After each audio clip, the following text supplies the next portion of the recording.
So I couldn't give my VGM speech on Wednesday night, but a musical were really not playing ball. My wife said, before you get it, forget it, just record it to camera and share it for those who might want to watch it. So here goes.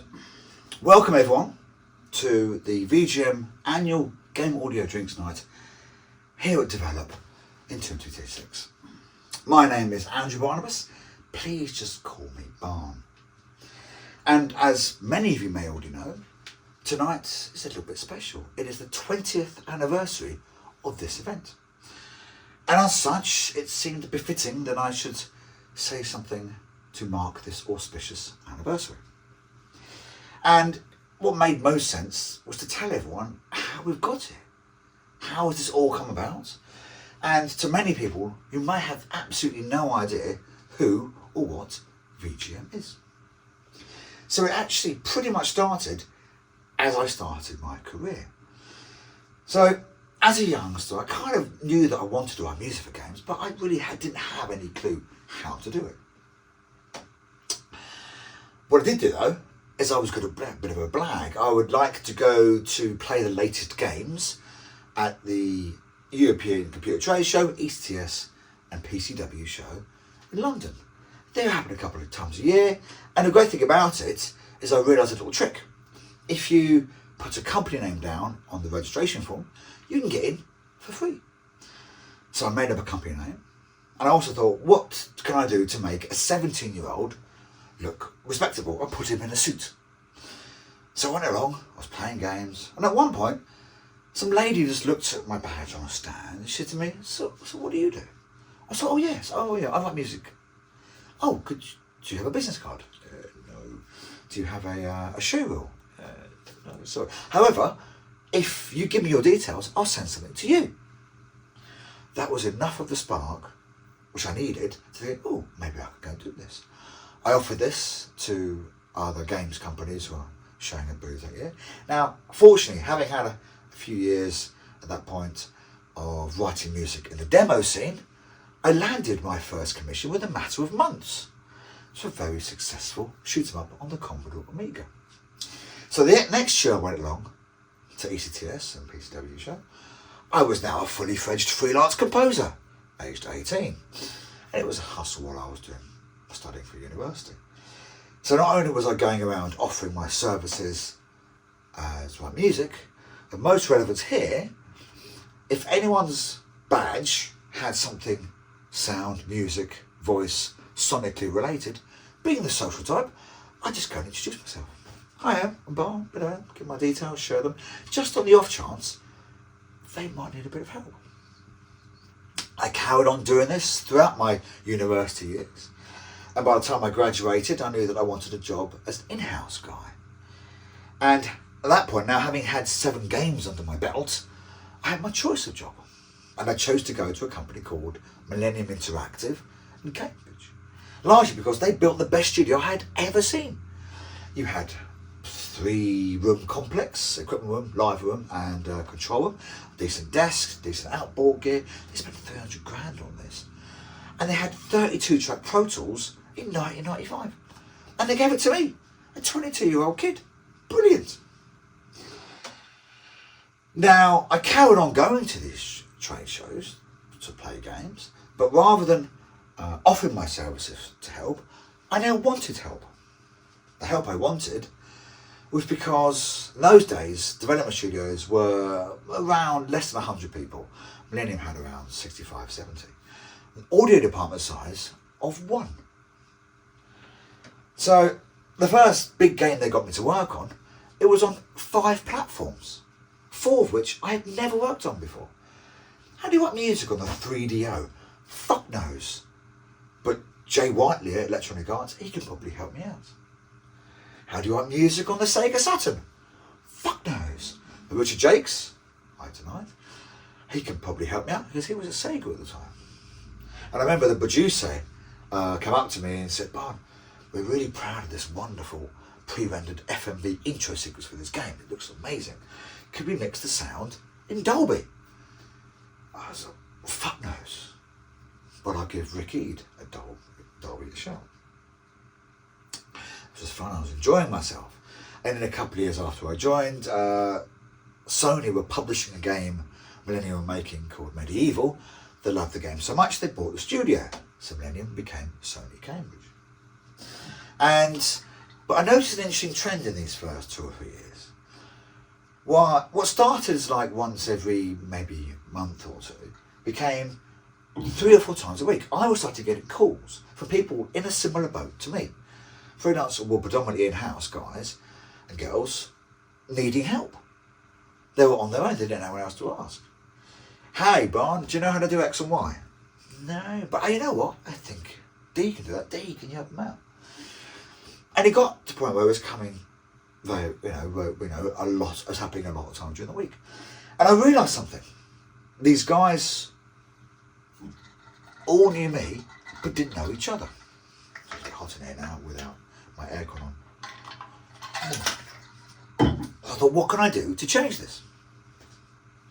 In those days, internet communities were around the likes of news groups and IRC channels, neither of which was particularly inspiring me. However, I had recently joined my first mailing list for my favourite sci-fi show. So I went out to chat with the head of IT of Sony, who I bonded over the love of said sci-fi show. I said, Steve, could we run a mailing list on Sony servers? His geek eyes lit up, and he goes, I'll find out for you. He went away and he read up about running Major Domo on IRIX servers, and he came back the following day and said, yes, Barn, I think we can. I then wrote a letter to Computer Trade Weekly, MCV at the time, and I said, it's about time us game audio hermits came out of our shell and started helping each other, networking. If you want to join this little community, let me know. I remember clearly because it was published the week Titanic came out in the cinema. So I watched Titanic, and then I went on a ferry to France for a few days. I could definitely recommend, do not watch Titanic and then get on a ferry. I came back 3 or 4 days later, and I had 50 emails in my inbox saying, that is a fabulous idea, sign me up. Now, in terms of what to call this, now, I was technically employed as a musician. The word composer wasn't really bandied around those days, so I knew that was going to be part of it. And I'd always considered up until that week that I work in computer games. I love computer games. I adore computer games. Blah, blah, blah, blah. But a mate of mine at Sony that week happened to say to me, oh, no, we don't work in computer games. We work in video games. I went, so that could work. Because I like 3-letter short acronyms, blah, blah, blah. Anyway, so lo and behold, the video games musicians mailing list was started in February 1998. And it quickly grew. 50 members became 100, became 150, became 200. In fact, the point when I left Sony in 2001 to start my own company, Bob and Barn, I said to Steve, I said, yeah, can you just carry on running VGM from Sony servers? And he goes, oh, just quickly check for me. He looked, his face went white as a sheet. He went, fuck. And I go, what? He goes, fuck, Barn, what? He goes, 50%. I said, what do you mean? He goes, 50% of all of Sony Europe's mail traffic on a daily basis is for VGM. Because a mailing list is simply an email reflector. You email one address and it distributes to all the members. At that point, we had somewhere between 300 or 400 members, and there were 50 emails a day. It's quite active. So yeah, we're looking at between 1,500 and 2,000 emails per day. I went, yeah, okay, no worries. I'll happily find someone else. Now, in terms of the tone, I always wanted this to be a very informal place to share information, help each other out, and so on and so forth. I only had 2 criteria to join. One, you had to be a working professional. It wasn't a place for people to try and break in. They'd already broken in. Secondly, you had to write a bio. And I made the questions open-ended, and one was a little bit tongue-in-cheek. So again, people, I was hoping to sort of engender a sort of slightly informal, slightly tongue-in-cheek tone. And what I did is I collated all those bios together, and I put them with everyone's email addresses into a big text file, and I distributed it to everyone intermittently. In fact, I did the last one on Monday, and I realised I had updated it 235 times. Anyway, And also, not only was I keen for it to be a place where people could share information, I also wanted to, if I found something cool out, I wanted to share it with everyone, because my logic was that if you can lift the bar across the board, it's helpful for everyone.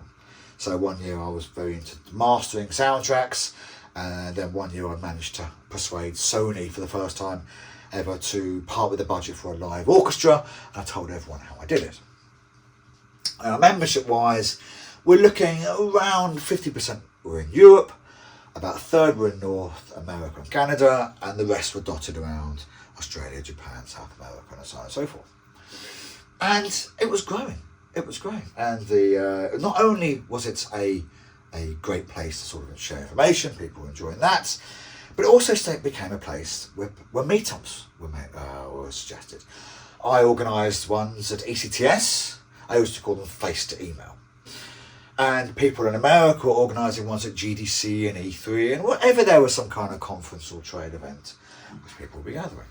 This brings me nicely forward to 2006. Now, I was very, very familiar with Develop. I'd already written a couple of articles for them, and I knew John Brumhold pretty well, who was curating the audio day. So when I knew the conference coming around, I also knew that the format was going to be the same 3-day format. It has been for 20 years that the audio day is on the Thursday. So I thought, why not, if people like me might be coming in the night before, why don't we suggest a face-to-email meetup?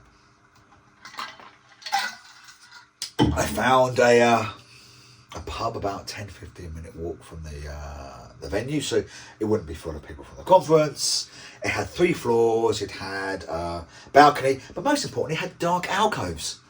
And we audio people, we like working in darkness. And so I suggested it, we met up, and there were 5 of us. Just 5 of us sitting around, shooting the shit, having a few drinks, having a bite to eat, and then going to the show. The pub was called the Lion and Lobster. Again, this just slowly grew. Now, one thing about VGM, I never advertised it. I didn't want to promote it, I didn't want to do anything else. I wanted it simply to grow organically by word of mouth, if it was any good. And so the same thing happened with this event. So it went from 5, maybe 10 next year, maybe 15 the following year, and so on and so forth. It was just going quite nicely. Now, something happened around 2012, 2013, which I didn't also expect. I broke into film and TV. Folks who'd been playing games I'd scored in the 90s were now making their own TV and film, and said, well, I'd score them. So I found myself busy doing other things, and I got distracted. I didn't have enough bandwidth to go to every event. So basically, I didn't go to Develop for a number of years. I was still scoring the odd game here and there, in amongst everything else, but I just didn't have time to go to that event. It clashed with the film one. So I didn't go for a number of years.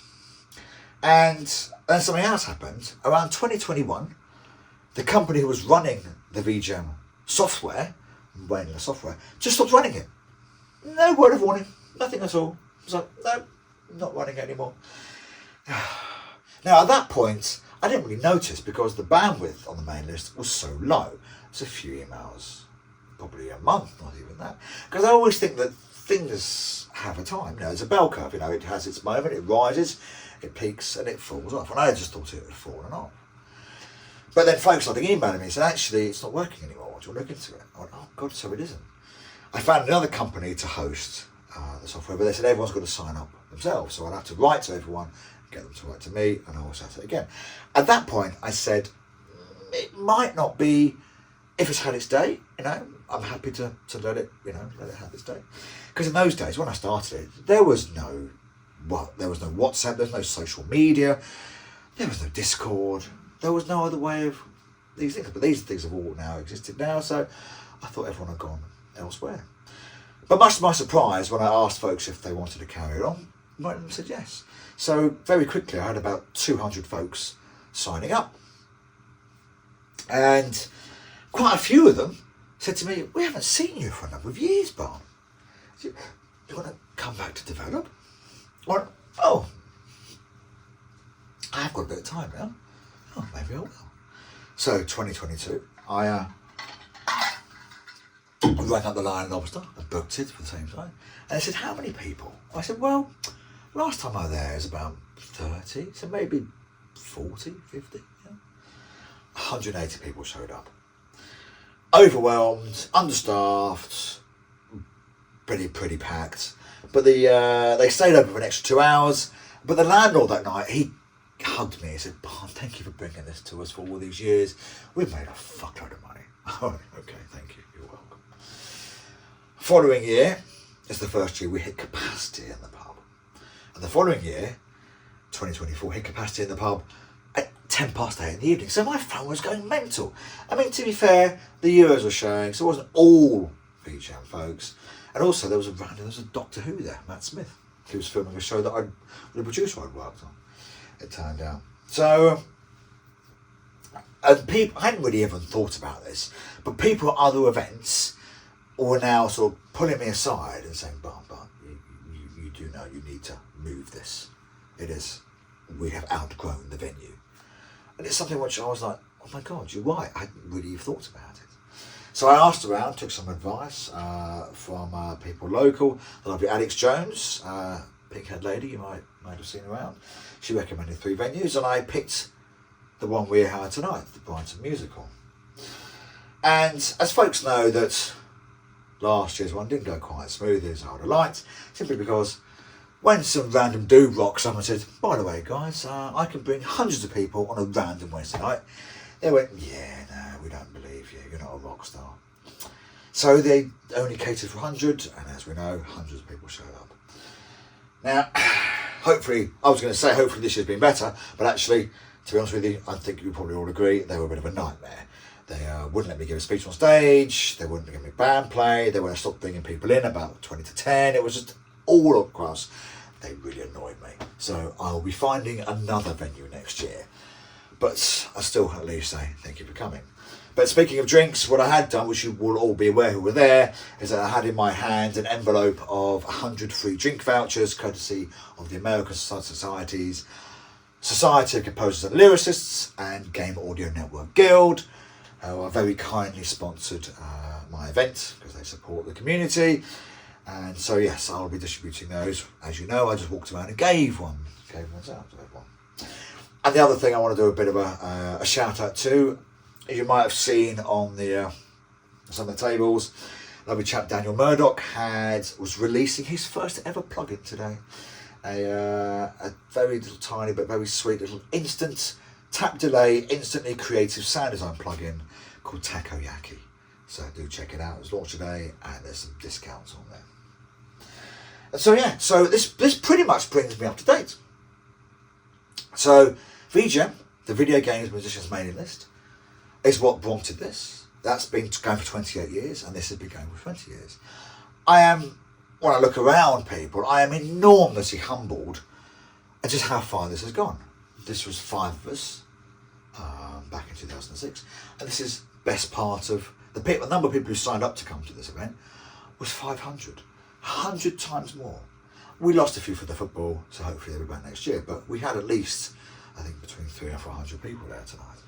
And what makes me feel so heartwarmed is that the only reason that I started VGM in the first place was to bring people in game audio together.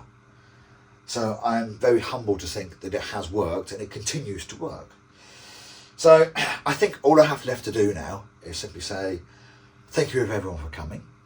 Thank you for keeping the spirit alive, especially in the shitstorm that we've had in the last couple of years.